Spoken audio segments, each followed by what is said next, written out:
کہتے ہیں کہ ایک ماں بیٹے میں مناظرہ چل رہا تھا۔ ماں کا موقف تھا کہ اللہ کھلاتا ہے تو ہم کھاتے ہیں، بیٹے کا کہنا تھا ہم کھاتے ہیں، اگر ہم نہ کھانا چاہیں تو اللہ نہیں کھلا سکتا۔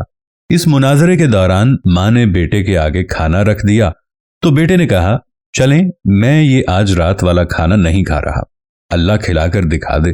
ماں بیٹے کے پیچھے پڑ گئی کہ پاگل نہ بن، کھانا کھا لے، اور بیٹے نے ضد پکڑ لی کہ میں نے نہیں کھانا، اللہ کھلا کر دکھائے۔ ماں بیٹے کو بھوکا کہاں دیکھ پاتی ہے، اس نے اصرار شروع کیا تو بیٹا گھر سے نکل کر گاؤں کے قبرستان میں جا کر سو گیا۔ ماں نے ایک زبردست قسم کا خوشبودار حلوہ بنایا اور جا کر بیٹے سے کچھ فاصلے پر ایک قبر پر اس خیال سے رکھائی کہ رات کو بھوک سے جاگ گیا تو کوئی دیکھنے والا نہیں ہوگا اور یہ کھا لے گا۔ رات کے آخری پہر قبرستان میں ڈاکو آ گئے جو اس سارے گاؤں کو لوٹنے کی غرض سے پہنچے تھے۔ وہ قبرستان میں رک کر سردار سے آخری ہدایات لے رہے تھے کہ حلوے کی مہک نے سردار کو متوجہ کر لیا۔ قبرستان کی تلاشی لی گئی تو حلوہ اور وہ لڑکا دونوں برآمد ہو گئے۔ سردار نے حلوہ کھانا چاہا تو سانبا نے کہا سردار مجھے لگتا ہے اس حلوے میں زہر ملا کر رکھا گیا تھا تاکہ ہم کھا کر مر جائیں، اور یہ لڑکا جاسوسی کے لیے موجود تھا کہ ہمارے انجام کی خبر جا کر گاؤں والوں کو دے سکے۔ سردار نے اپنے سانبا کی عقل مندی کی داد دی اور لڑکے سے کہا چل بچے حلوہ کھا۔ لڑکا تو ضد کیے بیٹھا تھا کہ آج رات کچھ نہیں کھائے گا۔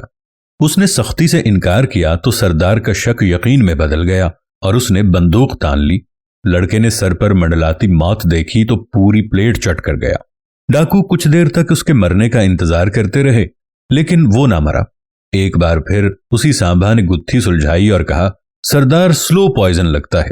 کنفیوزڈ ڈاکو لڑکے کو قبرستان میں چھوڑ کر لوٹ گئے۔ فجر کی اذان کے ساتھ لڑکا خالی پلیٹ ہاتھ میں لیے منہ لٹکائے گھر میں داخل ہوا تو ماں نے پوچھا بیٹا کیا ہوا؟ لڑکا بولا ماں لمبا قصہ ہے، مجھے نیند آ رہی ہے، بس خلاصہ یہ ہے کہ ہم نہ بھی چاہیں تو اللہ کھلا دیتا ہے۔